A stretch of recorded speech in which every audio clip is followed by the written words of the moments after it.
If you're not ready for the unvarnished truth, you might want to change your station. Because that's all we're about here. I'm Mark Levin. Our number, 877-381-3811. 877-381-3811.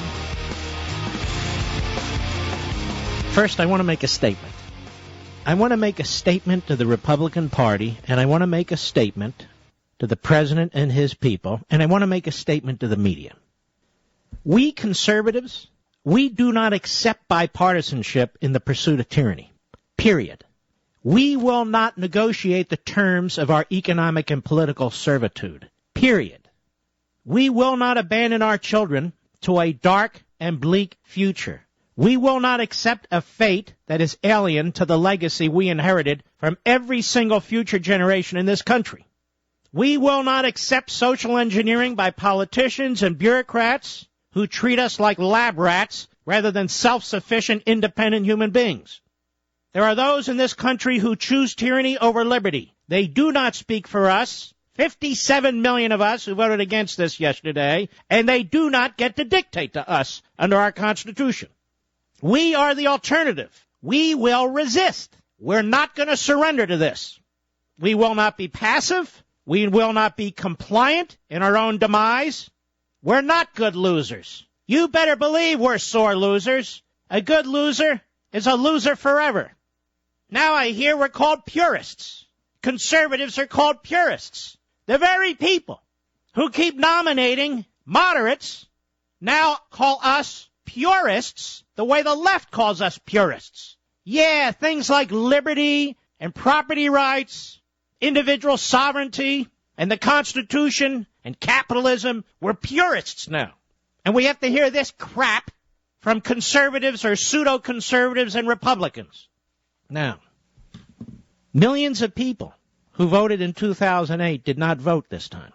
Romney received 2.5 million votes less than McCain. Palin, I should say, 4 years ago. Why is that? Well, I'll get to that. During the Republican primaries, you could see this coming in many ways. Now, we had to deal with what we had to deal with, but we could see it coming. We could see that Mitt Romney, and by the way, all day long, people are saying he's a decent guy with a wonderful family. I don't dispute that. He's a decent guy with a wonderful family. In fact, most people in this country are decent guys and gals with wonderful families. I have no personal animus to this man, toward this man, in any respect.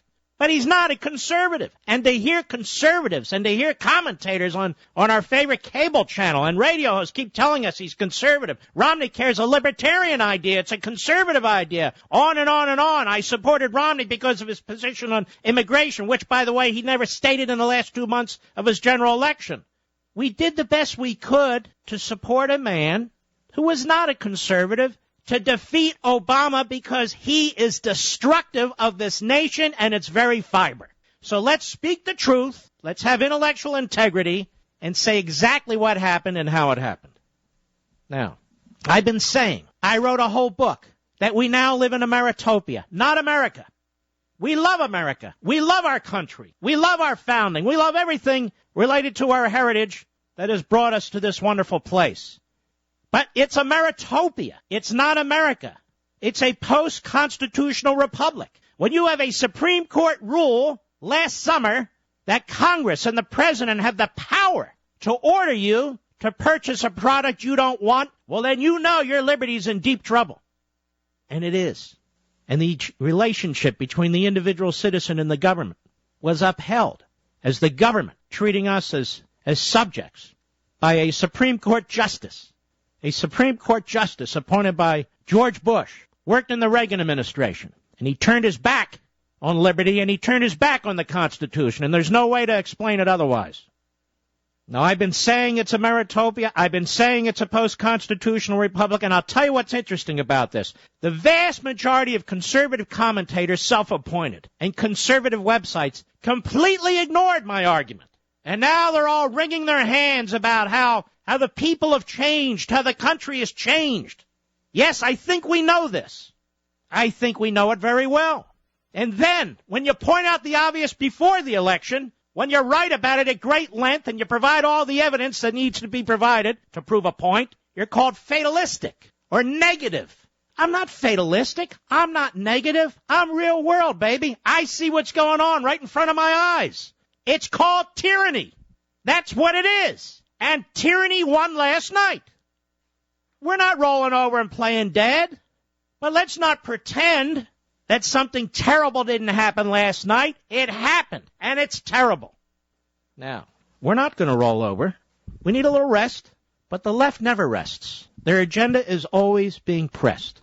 So I've got a couple of thoughts. I've heard it said today that we lost the election last night because of the power of incumbency. I want to address a few of these because I'm sick and tired of the spinners and the deceivers who are all over TV telling us what they think like we give a damn. Really? I thought I addressed this the other day. Let's see, do incumbents ever lose? Well, Ford was an incumbent, he lost to Carter. Carter was an incumbent, he lost to Reagan. Bush 41 was an incumbent, he lost to Clinton. Gee, it never happens, except 4 times in the last 30 years. So that can't be it. Well, we nominated all these purists like to the Senate, like Todd Akin and Richard Murdoch. Richard Murdoch, who was undermined by the Republican establishment in Indiana, starting with Dick Lugar. The same people who attack him didn't bend a finger to help him get elected. Not a finger. But let's talk about this, because I'm sick of this attack on the Tea Party and conservatives, too. Scott Brown lost. Liberal.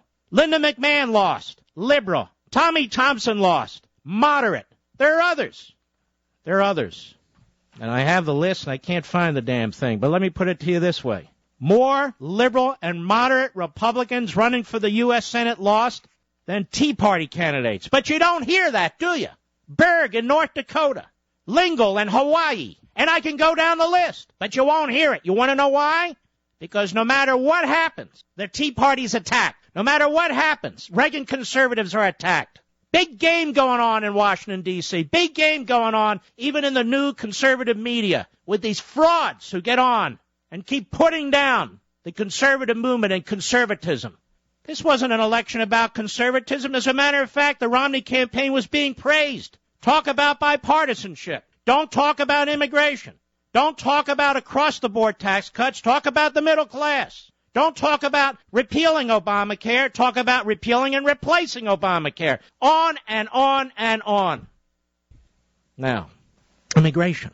All day long, all night. I am sick and tired of these former Bush guys all over TV and radio telling us what to do for the future of the party. They've brought us to this point. I told you, if you're prepared to hear the truth, I'm here. If you're not, you're going to have to go somewhere else. The Tea Party rose up, not in reaction to Barack Obama's election, in reaction to George Bush's final months. George Bush was the first to nationalize GM and Chrysler. George Bush pushed TARP. George Bush was funding bailouts left and right. And just as Herbert Hoover laid the foundation for FDR, George Bush laid the foundation for Barack Obama. George Bush created $4 trillion in debt, and of course Obama has in 8 years, and Obama's at $6 trillion in 4. These Republicans who worked for him, and by the way, a very decent man just like Romney, they're now all over the place telling us what we need to do. What we need to do, they need to get the hell out of the way and shut the hell up. But they won't, because we're purists, you see, and they're rational. Now, this immigration issue, changing demographics. Republicans have to come to grips with this. Well, we conservatives have several answers. Number one, secure the border. Every single nation in the world tries to secure its border to prevent crime for national security reasons. We've been hit more than once. Secure the border so we have a respite and can address the issue of immigration, particularly illegal immigration. But they won't do it. Why? Why won't the politicians do it? Because they want to change the demographics of the nation. That's why. The Democrat Party benefits from it, and Republicans in Washington and part of the establishment, they don't know how to deal with it. So what do? They attack us. So it's nobler to be an illegal alien who comes across the border illegally, and we should confer benefits on you, than it is to be a citizen whose success is due to the government and who's too wealthy and whose money should be removed from him and redistributed to somebody else. Get the point? In other words, the citizen is degraded and the illegal alien is noble. That's kind of crazy, isn't it? But I have an idea. If the goal here is to change the demographics of the nation, then by God, let's change the demographics of the nation. You idiots in the GOP, Karl Rove, $250 million you raised. Well spent, obviously. Why don't you go to the consulates all over our country, go to the embassies, or better yet, go overseas. Go to the East Bloc. Go to the East Bloc. Go to the people who live behind the Iron Curtain and tell them, come to our country. Come by the millions. Tell the Cubans, if you can get out. Come by the tens of thousands. Tell the Venezuelans. Come by the tens of thousands. Tell the Indians in India. Come to the United States. All those countries, come. And then we will get you citizenship. And we will register you as Republicans. Where is it written that America can only accept individuals from the third world, the vast majority of whom, not all, please, the vast majority of whom are impoverished and illiterate? Where is it written that those are the only immigrants or illegal immigrants that we can accept? I say let us import individuals from parts of the world, if we're going to import them from the third world, from other parts of the world, who I know are going to register Republican. What do you think of that idea, everybody? I've got plenty more. I'll be right back. Bipartisanship. Bipartisanship to what end? To destroying the private sector?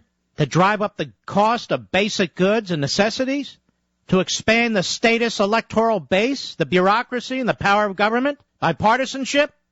Bipartisanship to shred the remaining articles and sections of the Constitution? To surrender the liberty and happiness of our children to an all-powerful group of masterminds? To steal the wealth of successful people so it can be redistributed to cronies and people who don't earn it?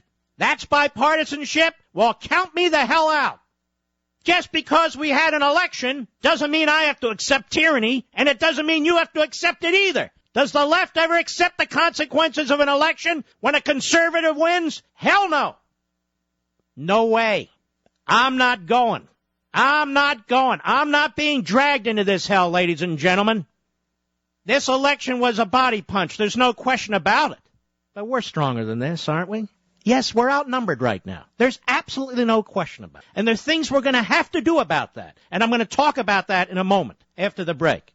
But what? Now what do we do? Put our hands up and say, take us, take our money, take our children's future, do whatever you want to us? Not me, even if I'm the last man standing. Not me, and I don't think I am the last man standing. I am sick of these spinners on TV. I am sick of these spinners on the radio. I am sick of these attacks on the Tea Party and conservatives by Republicans and rhinos and all the rest of them. We have to figure out how to approach this group, that group. We figured it out. It's called the Constitution. It's called liberty. It's called capitalism. Try it. I'll be right back. I'm hearing the Republicans really need to examine themselves, meaning attack conservatives. Maybe the leadership of the Republican Party, so to speak, can tell us, what does the Republican Party stand for today exactly? Does anybody know? What were the three great issues? What were the three great issues of this campaign for president that were raised by the Republican Party, by Romney, the RNC chairman, Boehner, McConnell? What were the three great issues? How you're going to stop Obama? No. In other words, what were the three great issues that you wanted to use to attract support? It's not enough for the libs to say they hate Bush, and it's not enough for us to say we don't like Obama. Although we ought to say it. But what are the three issues? What were you going to do? What were you going to do? No talk about the unconstitutional conduct of this president. Therefore, no talk about reestablishing parts of the Constitution. Not a word. All of a sudden, 2 months before the general election, not a word about securing the border. Do we have to support an unsecure border now to attract votes? Is that the argument? There's a winner. Of course, the country will go to hell. But if you don't live on the border, I guess you don't give a damn. So what were the three great issues? I can't think of one. Watered down Reagan tax cuts. I mean, if the Republican Party wants to win, it needs to stand on conservative principles, or it's not going to win. Or maybe it'll mush through, but there won't be a mandate.